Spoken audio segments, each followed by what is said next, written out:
Hi, I'm Toby Monroe. And I'm Harmony Monroe. Today we'll be presenting the DeVita syllabus for West Coast Swing at the bronze level.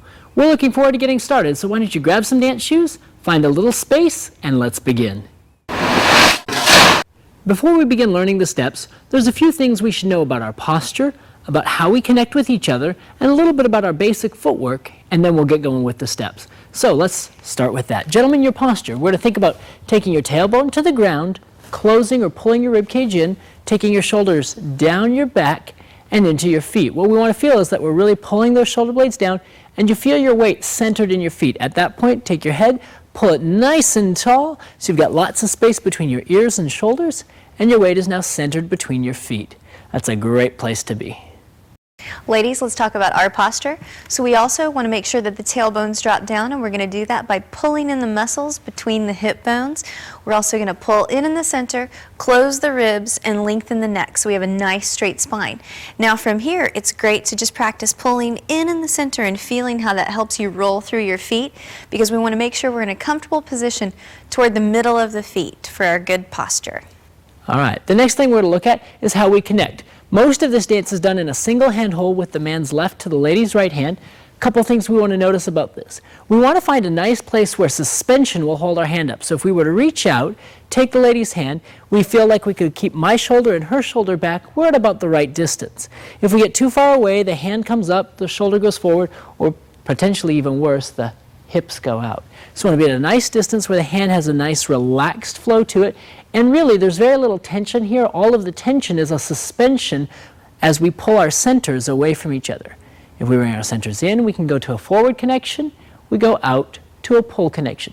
If at any point we were to release the hand, our hand should just fall naturally because we're suspending them. We're not using the muscles of the arm to pull in and hold that hand up. All right. Now, the feet. We're going to talk briefly about the anchor. The anchor is really the key element to this dance, this West Coast swing. What we're going to do is talk for the man with our right foot, for the ladies with the left foot. We take a triple step where we're rolling through our feet and we roll pull, and this is the important part here. As we take the final step, we're pushing our weight from the front foot to the back foot and straightening both knees. We want to make sure we straighten both knees before we release for the man his left, lady her right knee, which would then lead us into our next action. So once again, if I start with my right foot, Harmony starts with her left, we would have a triple pushing away, creating a nice pull connection with your partner, two straight legs. You're going to release that knee and begin to walk into your next pattern. Let's take a look at that from the other side. So once again, gentlemen, with your right foot, ladies with your left foot, we're going to roll right, left, and straighten your knees and pull away. From the ladies' perspective, that would be left, right, straighten, and pull away. Now, ladies, this is a really great dance for you because you get a lot of walking in the dance. We'll let Harmony talk briefly about that. So after we've gone to the two straight legs and then the gentleman releases my front knee, I'm going to make sure that I still use my standing leg, which is my left leg, to help push me forward. Right now I'm stepping on the ball of the foot. I'm going to do that again. But you also have the choice, ladies, after you finish that anchor step, to take a heel lead. All that matters is personal preference and that you still have your standing leg involved in that process. So we want to make sure we have nice strong walks where we use the tension of both legs, and we can use the ball of the foot or the heel of the foot in a forward walk.